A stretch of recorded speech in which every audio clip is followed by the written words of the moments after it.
গতকাল তো মামি তার অবস্থা খারাপ ছিল, এখনও পরিস্থিতি ঝুঁকির বাইরে নেই। ওনাকে শহীদ মেডিকেলে নেওয়ার ব্যবস্থা করা হচ্ছে। এখনও ওনাকে জানানো সম্ভব হয়নি। আসলে সেই মানসিক সেই সাহস কারো হচ্ছে না।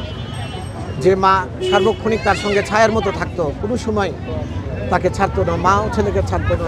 আমরা সবসময় দেখতাম যে রাফি মেডিকেলে পড়েছে, লম্বা, আমার চেয়েও লম্বা, সে বড় হয়েছে, কিন্তু মাকে ছাড়তো না। সেই মাকে আমরা কিভাবে জানাবো, এই সাহস আমাদের নেই। আসলে এখন পর্যন্ত উনি জানেন না, উনি আসলে অসুস্থ, ঝুঁকিপূর্ণ অবস্থার বাইরে এখনও আসেননি।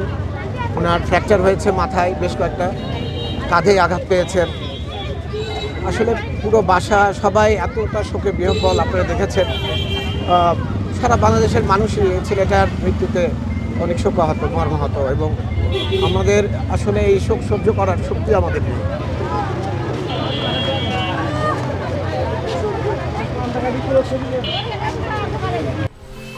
10 বছরের যাত্রা তো কেবলই শুরু।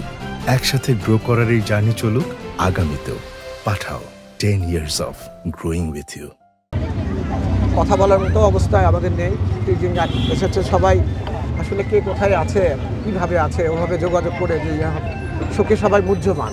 ওর বাবা উসমান গনি, ও ভালো ছেলে ছিল, খুব মেধাবী ছাত্র ছিল। ও ছোট থেকেই নামাজি ছিল, 5 ওয়াক্ত নামাজ পড়তো। ওর বাবা বলতো, বাবা এত নামাজি হয়েছো, তোমার হয়তো তুমি ইয়ের মধ্যে চলে যাবা, অন্য কোনো চলে যাবা, তুমি বাসায় নামাজ পড়ো, বাসায় করবা, বাইরে যেতে দিত, ভয় করতো যে হয়ে যায়, এই হয়ে যায়। কিন্তু খুব ভালো ছাত্র ছিল, মেধাবী ছাত্র ছিল। আমরা তার জন্য খুব শোকার্ত। এই অবস্থায় কথা বলা যাচ্ছে না, আপনারা কি মাফ করবেন আমাকে। আমাদের পাশে রিয়াপকন টাওয়ারে এই জায়গায় গ্যারেজ ছিল, সে অনেক সময় গাড়ি রাখা করতো, দারোয়ানের সাথেও ভালো ব্যবহার করছে, আমাদের সাথেও খুব ভালো ব্যবহার করছে। অনেকদিন যাবৎ তাদেরকে দেখছি, এরকম কোনো তার রিপোর্টে এমনি ভালো খারাপ রিপোর্ট পাই নাই, সবসময় ভালো রিপোর্টই পাচ্ছি।